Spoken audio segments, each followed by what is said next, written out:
Welcome everybody to the Microsoft Teams Platform monthly community call on May 2021. It is May 18th, unless I'm completely mistaken.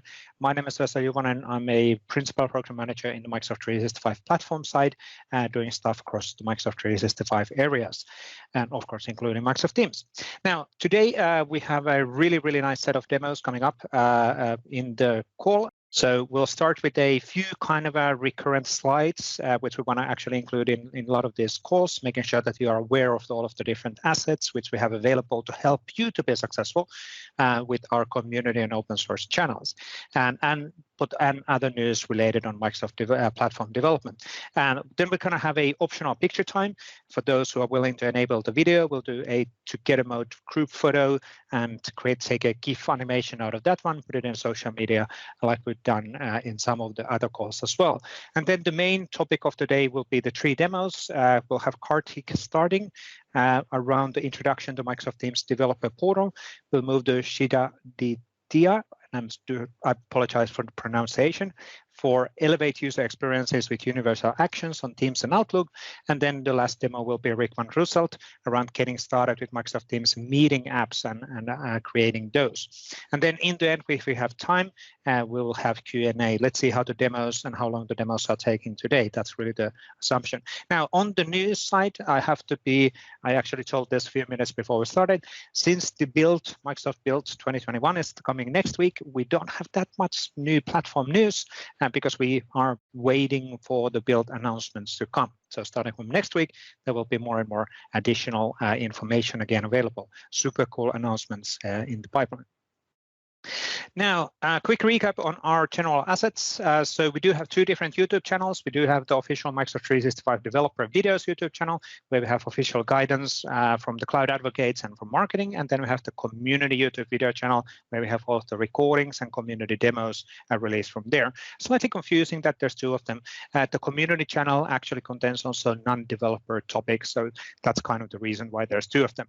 We have a lot of open source assets available from GitHub, from github.com/office dev, where you can find all of the Microsoft Teams related open source assets and open source projects. Also github.com/PnP, which is our open source community driven organization. Then Microsoft Graph and SharePoint, which have some of the relevant samples and topics for this call as well. We do have a set of sample galleries available where you can actually find what's relevant for you. So don't start from scratch when you're looking into building something for Microsoft Teams. Go and have a look on the sample galleries. There might be something which is matching your business scenario. All of these samples are provided as an MIT license, so they can be used as an innovation or as a direction helping you to be successful. And that's really the reason why we are collecting those samples in one location. Now, if you're wondering that there's too many URLs to remember, we have one URL where we can find every single thing related on Microsoft 365 guidance, tooling, SDKs, documentation, forums where you can ask questions and all of that. And that address is again as M365PNP, basically our community landing page, from where you will be then redirected to the docs and the forums and guidance and GitHub and all of that. Now, the big thing which I already mentioned is that next week we have Microsoft Build 2021 happening from 25th to 27th of May. Super cool event, super cool announcements in the pipeline related on Microsoft Teams platform and all of the related topics as well. And of course, in Build, we talk about also areas which are not just about Microsoft 365, but also on Visual Studio and .NET. So there's a really cool set of announcements coming next week. Now, this time, the build doesn't necessarily have a huge amount of sessions or similar amount of sessions than last year. And this is because we're kind of trying to align the build and to this remote conference delivery mode. So rather than throwing you hundreds and hundreds of videos, we're trying to give you the relevant stuff and really have a live sessions on the relevant topics as well. Now, something related on our community side as well. Let me throw this to David Warner to talk about what is sharing is caring, because this relates on Microsoft Teams platform as well. Absolutely. Thanks, Vesa. Well, friends, as you saw, there's lots of resources and opportunities to interact and collaborate in the community. Oftentimes, though, using those resources or, in fact, contributing back to them can come with certain hurdles, like how to get involved, how to use GitHub. Where can I get involved? Do I have to be a developer? Sharing is Caring is an initiative that provides hands-on guidance on how to get involved in all kinds of these scenarios, whether it's your first-time contribution and navigating GitHub, whether it's wanting to write documentation that can actually live at docs.microsoft.com, wanting to get more involved as a developer, wanting to present, wanting to be involved in the maturity model practitioners, tons of opportunities to get involved, but it can be a little scary and can sometimes prevent you from getting involved when you start seeing some of those hurdles. In these sessions, we will provide hands-on guidance. They are safe space, inclusive opportunities, free of charge. We will collaborate together. You'll get to know other members of the community and have a fantastic time. We've started Ask Me Anythings. You can see those coming up in June for Graph and Microsoft Graph Toolkit, as well as Teams development with Victor Willen. So we're going to look forward to those coming up soon. Again, all free of charge. Safe space opportunities to collaborate. We have a great team of April Dunham, Hugo Bernier, Louisa Fries, and Emily Mancini. Lots of future sessions coming up on Power Platform and CLI, all kinds of stuff. So please feel free to join aka.ms/sharing is caring. We'd love to see you at a session. That's it, back to you. Excellent. Thank you, David, on that one. And these are getting a lot of good feedback, which I'm almost saying on this calls as well, but definitely not lying. So everybody seems to be super happy after attending on this, getting started and learning how the GitHub and open source actually works. Now, related on Microsoft Teams, we do have also already a Microsoft Teams specific gallery where we are surfacing all of the Microsoft provided samples and also community provided samples from one single location. So we've been working on this one together with Cloud Advocates to basically have one location where you can easily go and filter. Are you looking for a bot sample, messaging extension example, meeting application sample? You can go to one location and you'll find those samples available for you. Now, as part of this, I already mentioned, we are actively looking into having one unified Microsoft 365 sample gallery, but that's happening later this month or in June. It is currently being internally tested. Related on those galleries, one thing which might be super interesting for you if you are new to the Microsoft 365 platform and try to figure out all of the different extensibility points. Now, you could go to our documentation, like Microsoft Teams developer platform documentation is an awesome place to get started on the documentation. But if you want to have an overall view on the extensibility points in the Microsoft 365, that's where Microsoft 365 Extensibility Lookbook and Gallery is for you. So basically from here, we'll call out all of the different extensibility options. When you click one of those examples, for example, in the screen, which is apps in the Teams meeting, from there, we'll then link to the documentation. We'll provide videos, additional guidance, and samples related on that particular topic. So we're trying to make it really easy, approachable for you to find the different areas where we can extend a Microsoft 365 platform. What's really cool about this gallery as well is that it extends, or it has also scenarios. So it has a book of dreams, so basically ideas what you could be implementing in the Microsoft Teams. And those are worth of gold if you are an ISV or a system integrator trying to figure out the ways of integrating. So walking through those scenarios, how you could implement something might be super interesting for you. And those are getting a lot of positive feedback as well. Now, one more reminder before we go to a group photo and then start the demos of today. Please check out the AKMS Teams UI design as the URL. These are reusable controls and assets and design assets for you to take advantage when you are building your application for Microsoft Teams. Super valuable stuff, helping you to build and similar kind of experiences as what we provide natively out of the box. The set of controls in here are absolutely brilliant. They're based on Fluent, but they're basically targeted for Microsoft Teams experiences inside of the Microsoft Teams. So please have a look on all of the assets available here, because that makes you to be much more productive within your day-to-day work. Now, before we go to the demo section, let's actually do a quick group photo. Let me do this. I will put us into together mode. I can see a lot of people switching video on. I will actually start recording in there, and I will flip the scene. Let's do, which one we want to do? Let's do that one today. And I will move you in here so we can actually see everybody in the call. So there's a limit of 50 people in these calls for getting on the video, and excellent. I can see the seats are filling up. So let's do some hand waving for everybody else in the community. We're going to take a GIF animation out of this and post it out in social media. Thanks everybody for enabling your video, for showing that there's a real faces behind of the screens. Hopefully by end of this year, we can meet each other in the real conferences. So thank you, everybody. Thank you, thank you. Thank you for being part of the community. Awesome. Cool. That was a quick group photo on that one. And let's go to the demos. And I can see our stars actually already in the call, which is good. And we're going to start with Karthik, related on introduction to Microsoft Teams developer portal. Good morning, everyone, or evening or afternoon, wherever you are in the world. Excellent. Good morning for you, Karthik. Okay, I can get started now. I'm not sure if I should need the full 15 minutes. Most of you here should be aware of most of the things that I'm going to be covering, since it's a little bit of an overhaul. I'll get into that in a little bit. I also do have to drop off after this demo, so I'll try to queue up some time towards the end for a short Q&A. I'm not sure if that's the usual format of these calls, but in case there are some questions, I'm happy to answer them towards the end of this. And if not, then just reach out to me over email or Teams, and as soon as build wraps up, I'll be sure to get back to you. And I'm also active in the MVP team channel on Teams, so you can reach out to me there. I'm just going to get started by sharing my screen.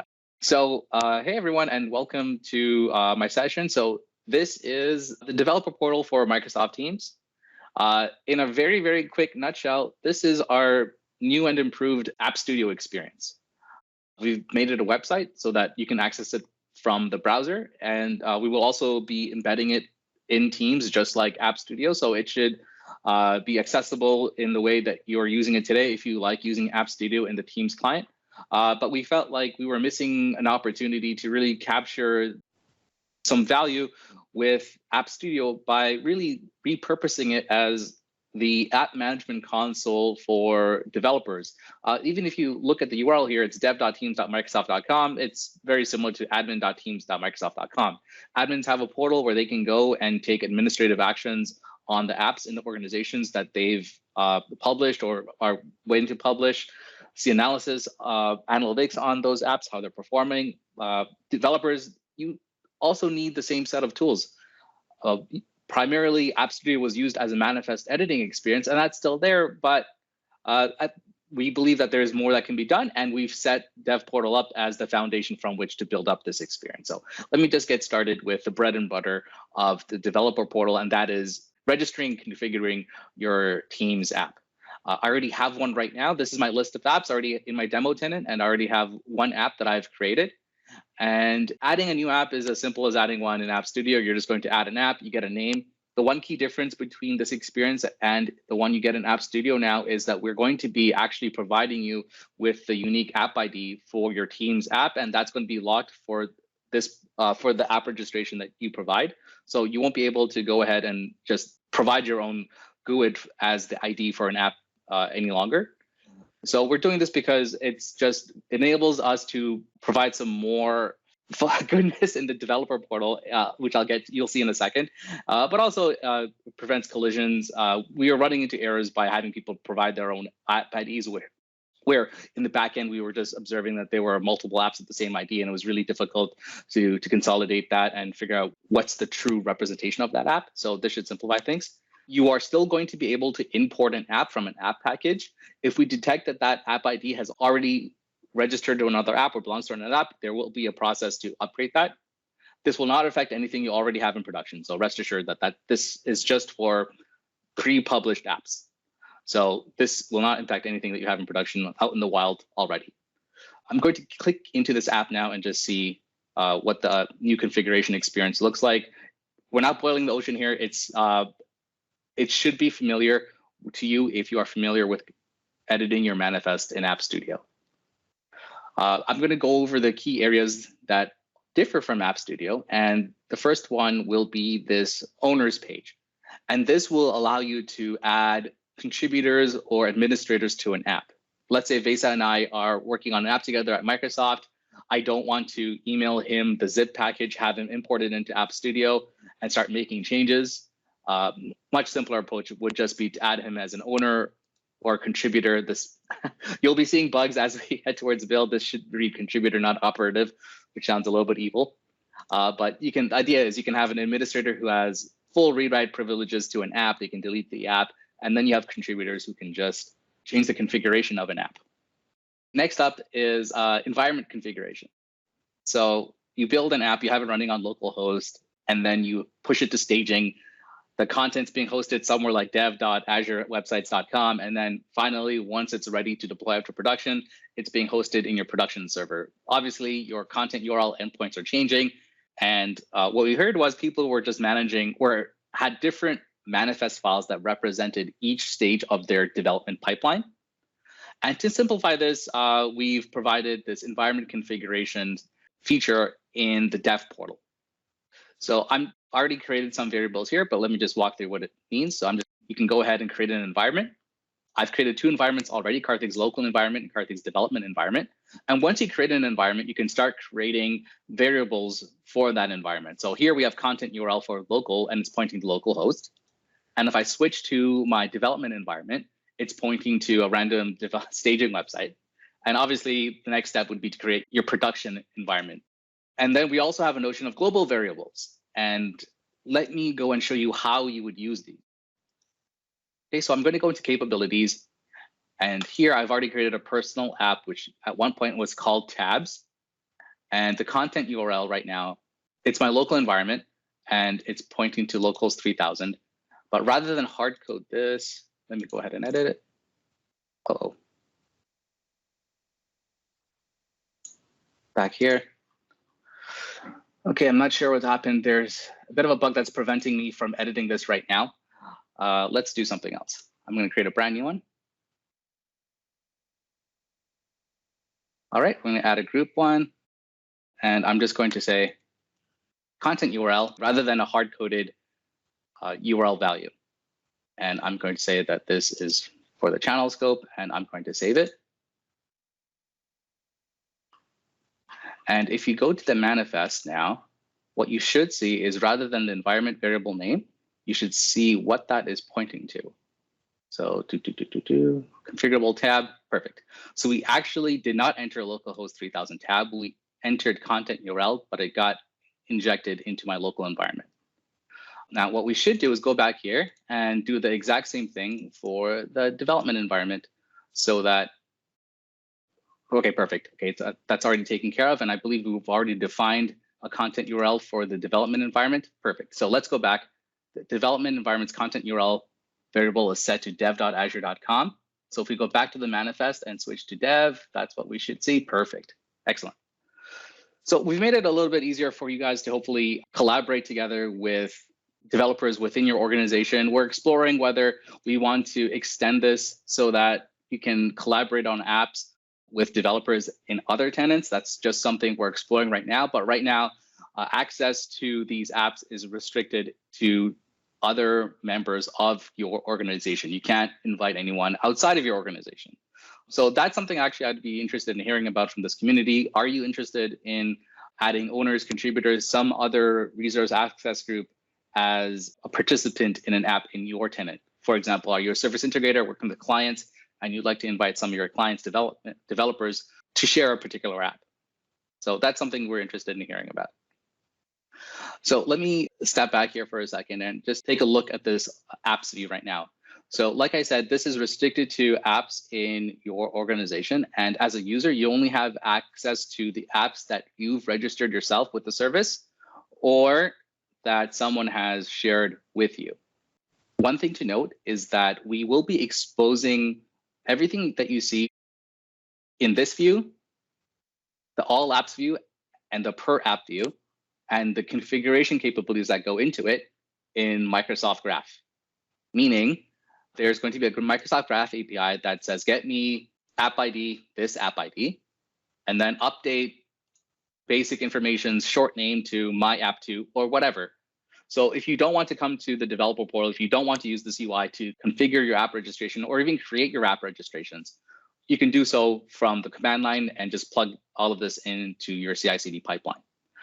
In fact, there's going to be, let's go back here one more second. So right now, this is your all apps view. How do you add apps to this view? You can do it from the new app button. You can do it from the import app button.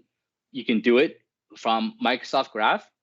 And Microsoft Graph's entry point is also how our big Toolkit 2.0 update that will be coming out at Build will be registering apps with the Teams app service. So our goal is to accommodate how you work and make sure that you guys are effective and successful in your day-to-day jobs. So we do have some tooling that I don't want to spend too much time on right now because I think these sort of speak for themselves, and if you've used them in the past, you should be familiar with it. I would just like to open up the floor in case there are questions coming in the chat. I will answer them now. If anybody wants to unmute and ask me a question, I'm happy to take questions right now too. Thanks, Kartik. So there was a Kushan is just commenting that having capability of adding an external org to admins and devs would be really useful. So there's a 1 thumbs up on that one. Anybody else who would love to comment? Actually, can I dig into that actually? Absolutely. So the person who asked the question, so they said that that would be helpful. Would you mind just describing your scenario to me so that I understand it? Are you a service integrator? Are you somebody who uses consultants in your organization? I would just love to learn more about that. So the meeting settings are unfortunately in a way that attendees cannot unmute. Because we're having so many people on the meeting. But if Kushan can actually elaborate on that one in the chat, that would be really, really good. Then Hilton is commenting, presumably this would be a part of Viva Connections deployment. So we could be actually integrating this one part of the Viva Connections. And Viva Connections obviously is technically a Microsoft Teams application, and that there will be a deep linking on that one to personal applications and bots as well. So there is a connection absolutely on that. So no changes from that perspective. Okay, folks, if there are no other questions, what I will say is I will be presenting at Build next week. So my session is VRK 215. We'll be going over our pretty significant update to the Teams Toolkit, where we're going to be announcing awesome, cool features like a new SDK that's going to deliver single line authentication. And as well as you'll see how the new toolkit will play nicely with the developer portal. So stay tuned for that. And before you go, I would like to show you one more nifty feature that we've added. And this is one of the reasons we had to lock down the ID. And it's so that we can provide this useful tile to you. So if you have an app registered in the App Studio service and it's published to the Teams App Store, you're going to actually be able to see, I haven't published this yet, this is just a demo app, but what you will see is actually trend charts that will track active users for your app over a period of 7 days, 30 days, and 60 days. Okay, and we're still figuring out what that will looks like for the LOB space if you're building line of business applications. So I'll leave you with that. That's actually a really, really cool feature and so widely asked for app stores as well. So really, really cool to have it directly in the developer portal. But thank you, Kartik, on that one. And like already promoted so many times in Microsoft Build, there's an awesome set of sessions and awesome announcements coming up on the Teams platform. Don't miss them out. Kartik is going to do a live session there as well, unless I'm completely mistaken. It is a live session, isn't it? Live session. Yeah, yes. There we go. So, so that's going to be really, really cool. And awesome set of features coming on the Teams Toolkit V2 as well. But let's not talk about those yet because somebody would be angry if we would do that. Thank you, Kartik. Now let's move to the next demo, and we're going to obviously demo Teams Toolkit V2 in the future calls, absolutely. But let's then jump on the next demo of the day. So Shilan Dia from Microsoft, elevate user experiences with universal actions in Teams and Outlook. Thanks, Vesa. Let me start sharing my screen. Excellent.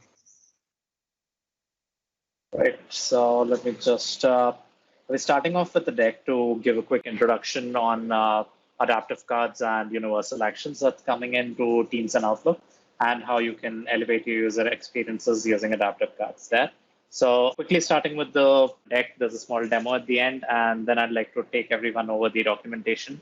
And would love to hear more about any scenarios that you feel you can enable with these.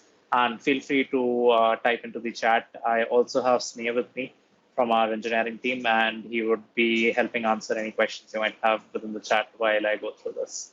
So jumping in. So you may have experience with adaptive cards today. You can use them for a bunch of tasks. You can use them for polls. You can use them for project management applications and various other such scenarios. So Adaptive cards are essentially cross-platform, cross-app snippets of UI, which are actionable, provide native performance, and blend beautifully into every application. So that's a quick intro about adaptive cards. You may have seen them across various platforms like Outlook, Teams, web chat, Cortana, Windows. A common feedback that we've been receiving on adaptive cards is that even though the layout and rendering were universal, the action handling was not. So that is a challenge that we look to solve here with the universal action model. And so what's happening today is the left card and the right card. Both look exactly the same. The left one is on Teams, and the code that you would be using is action.submit for the button. And for Outlook, you'd be using action.http. So that is what we're trying to unify. And with the new universal action model, we've come down to action.execute as the new action type. Action.execute will work directly with our Teams and Outlook and more platforms soon. And action.execute can return a new card to replace the current one that you see. So that's an exciting new capability. Apart from that, there's also a refresh section to refresh your cards. So you can provide up-to-date information to your users using the refresh section. What does that mean? So you can send the exact same adaptive card that you see on the left on Teams and the same on Outlook as well. The user can take action from either platform and they would be reflected on the other one. So that's the power that we bring in. So reach your user wherever they are, build once, deploy anywhere. So it will ease development effort and enable seamless synchronization and extends to provide interoperability across M365 hubs. I'll just do a quick demo of a vacations approval scenario where Pat, a motivated employee, is looking to take some personal days off and seeks an approval from his manager, Kat. Kat is happy to see that and gets an email on Outlook, which she decides to approve. So the same approval, the same message she would get on Teams as well, and she can choose to approve or reject on either platform, and the results would be synced across. So that's the power that comes in. Next, I'd like to talk about contextual views or user-specific views on Teams. So the problem that users today face is everyone has the exact same view of the adaptive card on Teams today. Like anyone in the chat or channel could come in and see the exact same adaptive card view, exact same actions, exact same information. However, certain scenarios require a user to take differentiated action. For example, if you have an approval scenario, you would require an approver to have the approve and reject button and not everyone in the chat to have those same powers. So this is what contextual views enables. You can give specific users in a chat or channel the ability to act differently, having different action buttons and even differentiated information. So a different card can be shown to different users. Taking the example of the approvals that I carried from the last one. So Daniela is the requester here, and she requests for a discount from a long-time customer and from her manager, Mary. Mary is the power to approve or reject the customer discount. So Daniela would see the left screen, which is Daniela's. She sees the option to cancel the request, while on the right screen, Mary has the option to approve, reject, or view details. And she also has an option to add additional comments. So the card can be different for different users. So this is the capability that is coming in. I'll jump into how to create that a bit like in the later section through the documentation. Next, I want to jump into sequential workflows. So this is something that a lot of people might be facing today. So maybe it's a one-on-one chat with a bot where you have like you're taking continuous user input and maybe you're doing it via an adaptive card. But today you have to keep sending different adaptive cards each time you take a user input. So you have to send different cards and that kind of clutters up the chat. So with sequential workflows, you can do that using one card itself. So for example, this is a food ordering bot demo. So you can send an adaptive card which will help users order food in this group chat.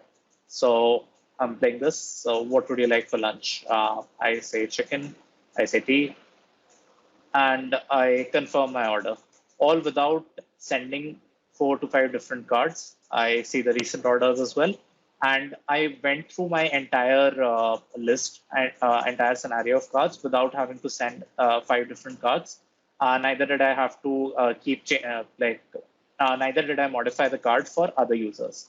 So as an example, left I am showing Alex's screen. Alex has already placed the order and confirmed it, while Natalie is still in the process of confirming her order, while Lee, who's just opened the chat, is right now deciding the order. So it doesn't modify it for other users, or one user comes in, takes action for themselves, doesn't modify the card for others. So that's the power of sequential workflows.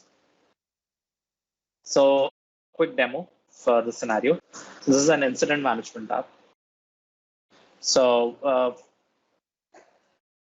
so Megan is an incident creator here. She's a safety inspector and decides to file an incident on the Contoso report incidents message extension. She observes a boiler leakage and marks incident details and then files the incident. So once she files the incident, the adaptive card is sent in the chat. This adaptive card is coming from the bot. And we use a user attribution feature, which is another cool feature you can use, which shows that Megan sent this card via the bot. And now we'll demonstrate user-specific views. So there are 3 different users that we've shown here, Megan, Alex, and Nesta. So Megan sees the edit button, while Alex, to whom the incident is assigned to, gets the resolve button, while Nesta, who is part of the chat, does not get any actions. So he can just view it. So different views to different users. Now we'll also showcase how this view would look in Outlook. So the same card that was sent to Alex now gets sent to Alex on Outlook as well. And Alex can take the action from either platform. He decides to take the action from Outlook. And this would also help sync the card on Teams. So when we move back to Teams, you'll be able to see that the incident updates for all 3 users and has the latest status. And here we see that Megan has the option to reopen the incident. So that demonstrates the user-specific views or contextual views on adaptive cards. So this was a quick demo on the capabilities. Now, how do you get started is one thing that I want to cover. And let me just do that via the documentation. So quickly showcasing the link, aka.ms/universal actions. So for universal actions, you can directly jump into the documentation, and it covers a quick overview of all that I covered today. It has everything in more detail and with an overview section containing all the scenarios that are possible here. And then you can actually jump into what all, how do you get started? So there's a quick start guide as well right here. And it tells you what you need to do. So any instances of action.submit need to be changed to action.execute on Teams. Any action.htp on Outlook would change to action.execute as well. You add a refresh clause to your adaptive card if you want to leverage the automatic refresh model or user-specific views. You need to handle the new invoke type, which is adaptive card/action, invoke requests in the bot, like you typically do. And you now have the option to respond back with adaptive cards specifically created for the user. And like I said, action.execute has the option to send back adaptive cards as a response to an action. So that's something that you can leverage as well. So the different sections in the documentation cover how to enable this. There are code samples present on how you can quickly get started and what are the response formats. So everything is present here in the documentation. Would request everyone to go through these and shoot us any questions. I think we are just right about on time. So I'll take 2 more minutes to run you through a last call to action from my side. So if you're currently using adaptive cards, this is, I think, a great call to action that you can start changing your scenarios from action.submit to action.execute so that you can instantaneously give feedback to your users once they click on any action. Here you see an EcoBot example. You can just type any message, and once you tap send today, you couldn't take any, you couldn't give instantaneous response to your user. Now you can do that. And like you see here, after you press send, we can show the message, we can show a different action as well. So that becomes possible with Action Execute. And would love more users to try this out. And so this is one of the things that you can pick up on. I have shared my email ID and my LinkedIn profile here. Please feel free to reach out on Teams, Outlook, anywhere you want, and let us know if you have any questions there. We can definitely help you on board as well. So that's it. Don't stop sharing. So one question which came up on the chat, there's some good discussion on the links and all of that. Can we go back on the documentation? There was a question related on supported adaptive card versions in Teams and in Outlook. And I know that universal actions are supported in 1.4 forward. So that would be then the assumption that both are at least in 1.4 version. Do you have explicit information on this? So for like all of these features that we showcased here, you need to change the version to 1.4, and with that only these features work. So that is the Teams and Outlook story, because Outlook and Teams only accept these cards in this version. However, quick, was that the exact question, Vesa, or was there anything else? So basically, that's the discussion. There was also a question on which adaptive card version is supported by the Microsoft Teams. I don't know if you have that information, but it's at least 1.4. Yeah, so 1.2 is the last supported adaptive card version. And here, these features are supported using 0.4. 1.3 version, where you have the input validation and all those capabilities. Those are actually coming in. They are actually in preview right now. And if you're looking to use input validation, you can try those out in the pop-out window and developer preview or on mobile. And that will be rolling out soon as well. Cool. Excellent. Cool. I think that's it for this one. So really cool features, and good to get things aligned better between the products, and so making a one unified way of doing things. That's always a good thing for developers. So really, really cool stuff, and great documentation, by the way. It's good to see all of this available already today. But then, Rick, we can see you on the video, and it is your turn. Thank you. Let me just start sharing my screen. There we go. Teams meeting extension. Let me just click away this one. So what are meeting extensions? But before we dive into that, let's take a little bit of a look at the prerequisites, because it doesn't work everywhere. First of all, you have to, I will show you in a little bit, invite people in the meeting first. Otherwise, there's no way to add a meeting extension or an app to a meeting, actually.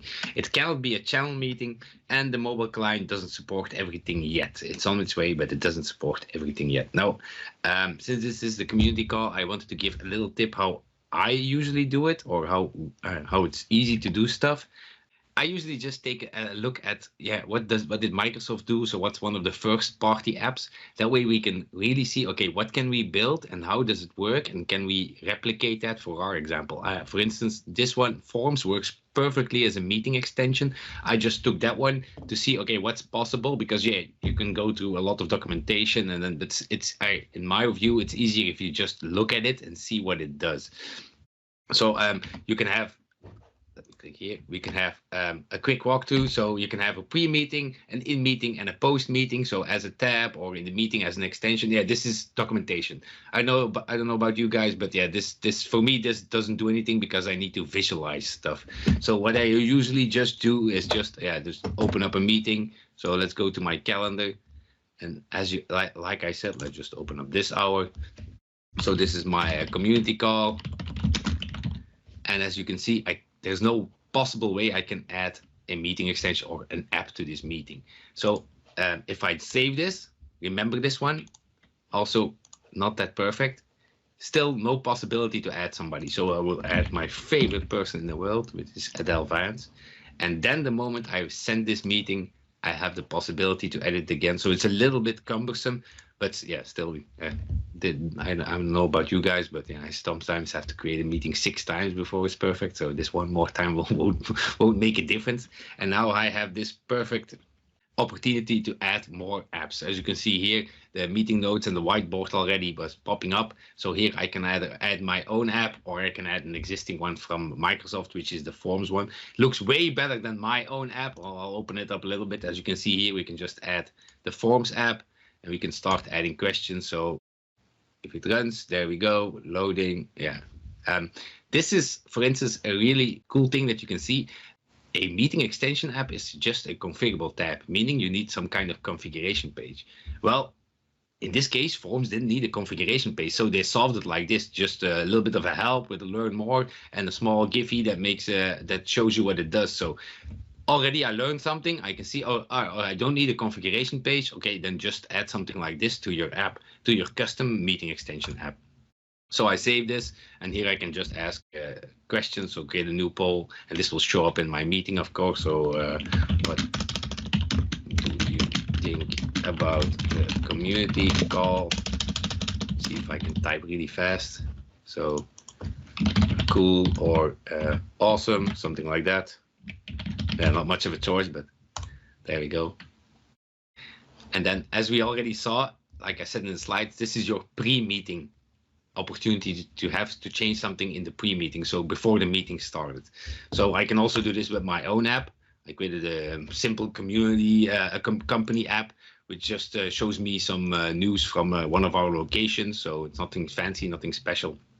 As you can see here, my office location this time is in Europe. So as you can see here, I really have a configuration page. So we need to configure something before we get started.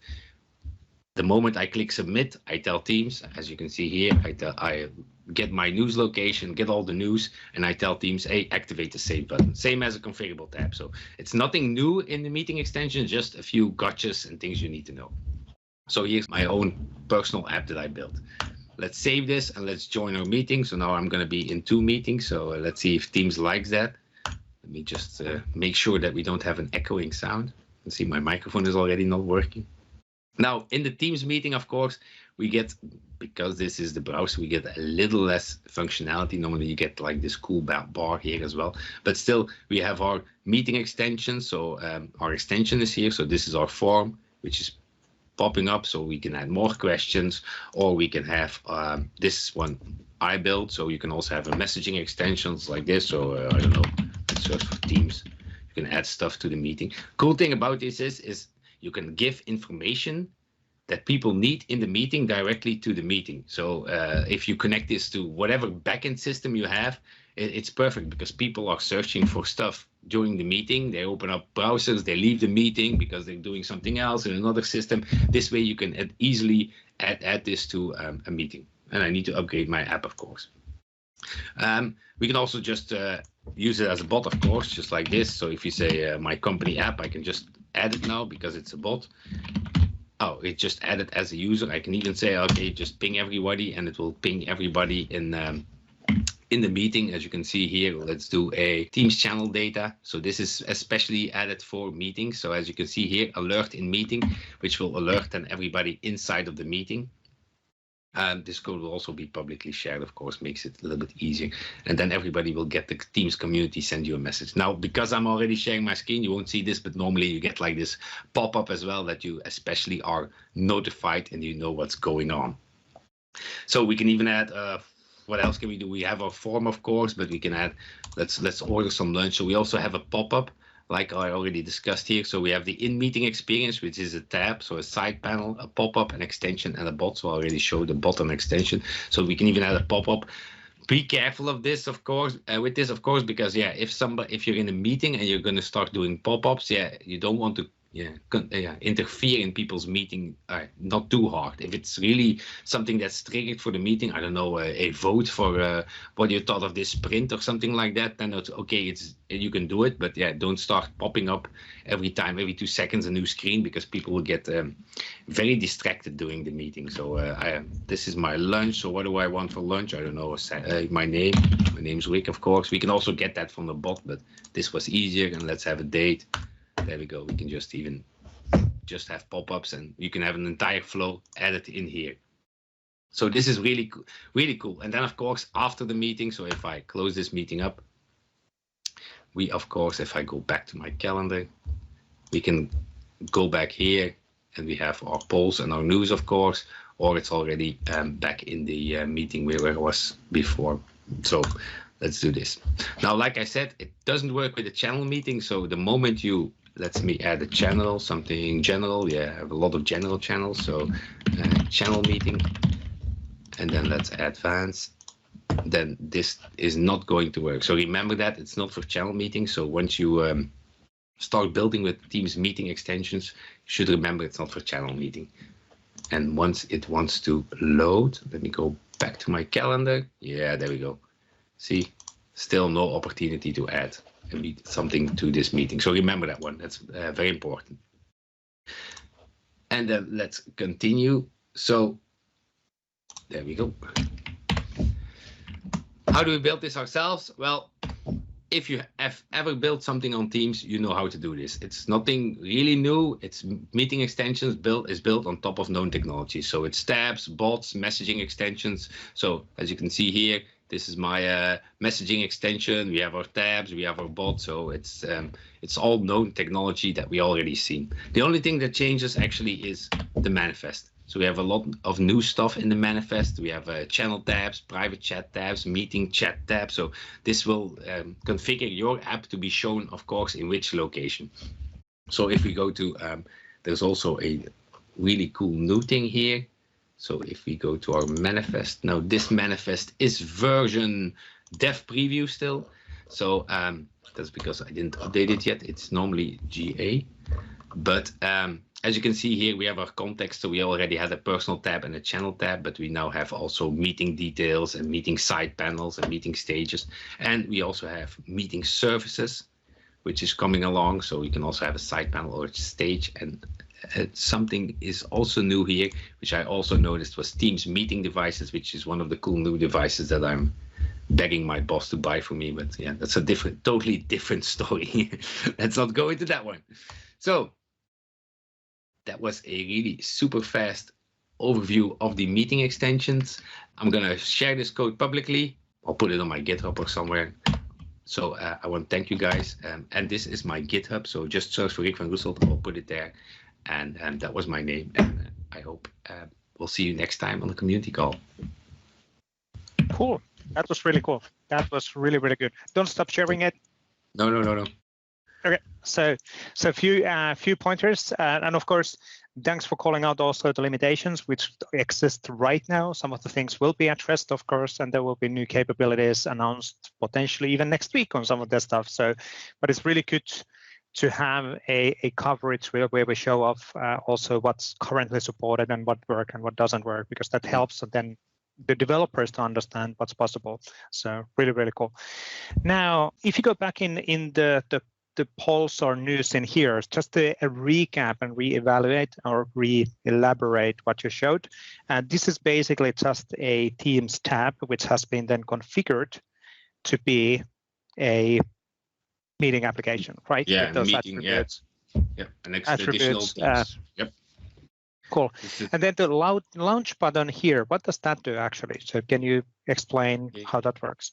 Now this is live, so now it's, as you can see here, now I get this cool this community call. So normally oh yeah, that was the meeting. I got a configuration that it was live.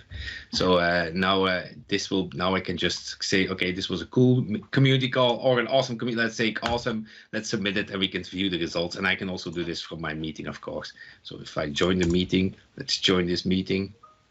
But I already answered it, so I'm not sure if I can answer it one more time. Here it is. But of course. Oh yeah, I can do it again. Yeah, exactly. Now it's live. Now we can see it. Yeah. So yeah, you can preset your forms. The questions you want to ask people. You can already prepare that, and then once you want to go live, you can just hit the button, and then you're good to go and ask those questions. We use it a lot during sprint plannings and stuff like that. Yeah. It's really cool. And just to be clear, what we're also seeing here is that it's an adaptive card, which the bot behind of the scenes is basically showing automatically to the meeting for the meeting attendees. And then what's really cool is that the adaptive card can be updated in place. So it's basically, if you have responded on the question, we can see the updated cool awesome 100% below that.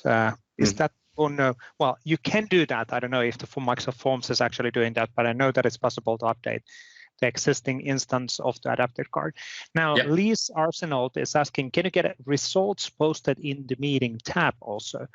The results posted in the meeting tab. So if you go to the pre-meeting experience back in there, we can actually see. Possible. Yep. So it's just a matter of, again, how do we route the data? So it's a question, how do we implement the where do we store the responses of these questions? And then after the meeting, you can have the post-meeting summary, like in this case with Microsoft Forms, of collecting the information, what was collected during the meeting. And that's really the post-meeting experience. So technically pre and post-meeting are kind of the same experience. So yeah, but you could make it different. Yeah. And the cool thing about this is, just absolutely. Look at it, see how Microsoft does it, and build something yourself, and get that. Yeah, the Microsoft Forms one is certainly the most advanced scenario, and it works really, really well. It's also the most common scenario probably for meeting applications, so that you're able to ask questions from the attendees using also the pop-up mechanism. That was, by the way, a good call out as well. Let's only use the pop-ups when it's actually really needed, because pop-ups basically means that it pauses the meeting, and then people need to actually answer the question. So it might be really annoying if there's a lot of pop-ups during the meeting. Yeah, we had one question they wanted to, because of COVID, people, they have online meetings, but if you have an online meeting with somebody who needs to get paid, it's very difficult. So they wanted to have a pop-up that specifically said you have to pay first, and then the meeting would proceed.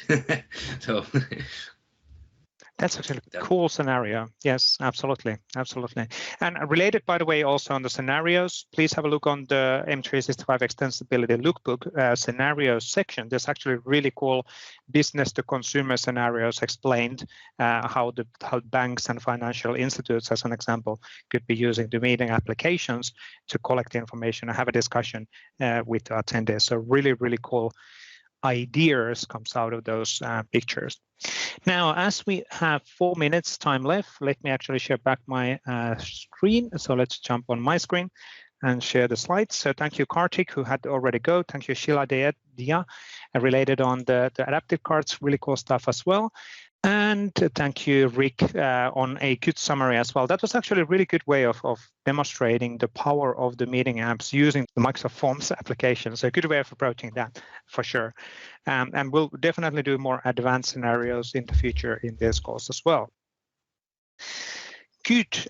We do not, unfortunately, to have time for Q&A, which is quite typical with this community courses. There's so many things to cover on the demos. We're trying to move with this community course to this 3 demo cycle. So as an intro, slides, and then 3 demos, and then closing up on the meeting. It's just a more structural way of executing this course in general.